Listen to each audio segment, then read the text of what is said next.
Okay, developing further this suggestion of a series of items worth considering in philosophy, and thereby establishing for ourselves what we mean by philosophy.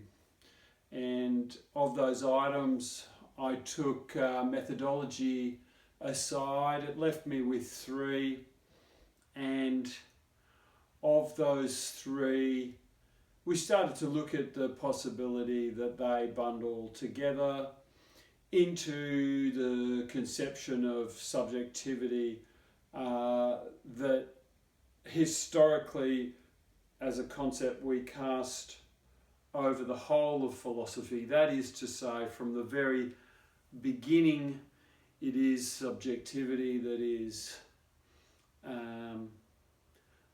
the object in philosophy, the issue in philosophy, or the topic.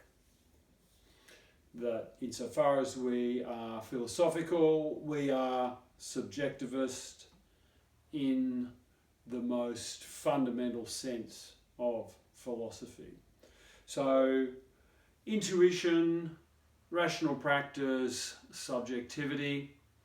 Subjectivity includes rational practice and intuition, but that is not the whole of subjectivity. So we do include those in our conceptions of subjectivity, that the subject, the human subject, shall be both rational and intuitive. Now, of course, there's more to say about the human subject than just that. But the point is that we can cover intuition and rational practice with a well-rounded historical conception of subjectivity.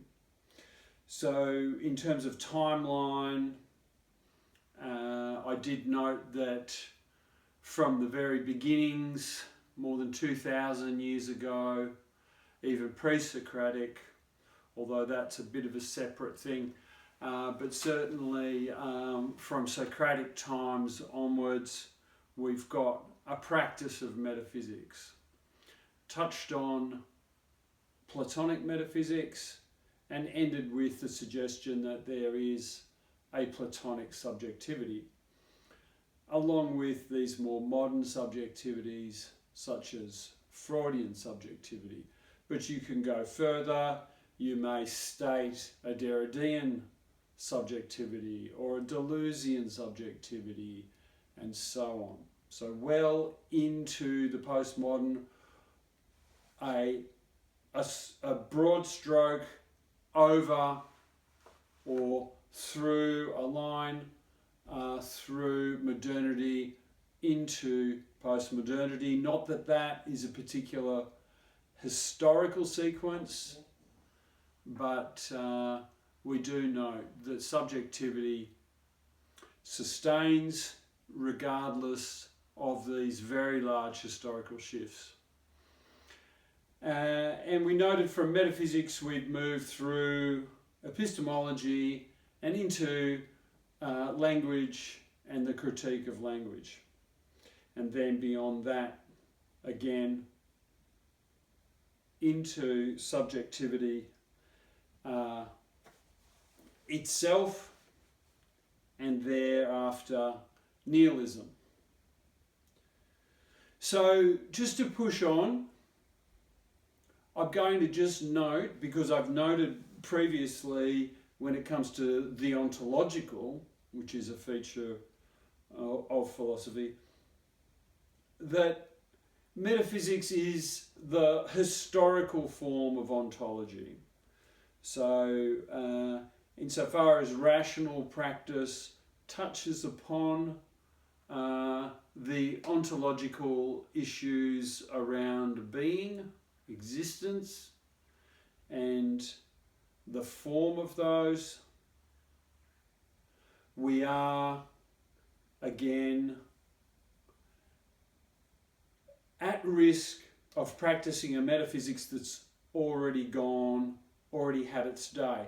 Just like those ideologies that emerge out of idealism, or, for example, ideologies that emerge out of socialism, ideologies that emerge out of capitalism, and so on. I'm not inclined to draw in the political elements of that, but I'm quite conscious of philosophy in the real world, philosophy in the external world, and I think I've touched on that in the Kantian view, that the epistemology in Kant, for that is the marker of a movement from metaphysics to epistemology, is that Kantian watershed moment of the Enlightenment, whereby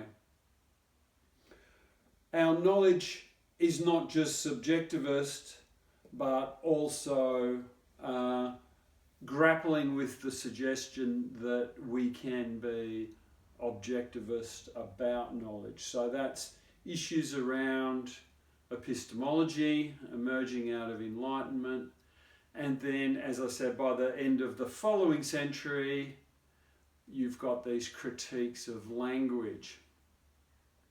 And thereby our models are on the move, historical, problematic, and by the 20th century are showing themselves to be subjectivist models. So, just to clarify metaphysics in relation to subjectivity, I'm going to go down that same track and say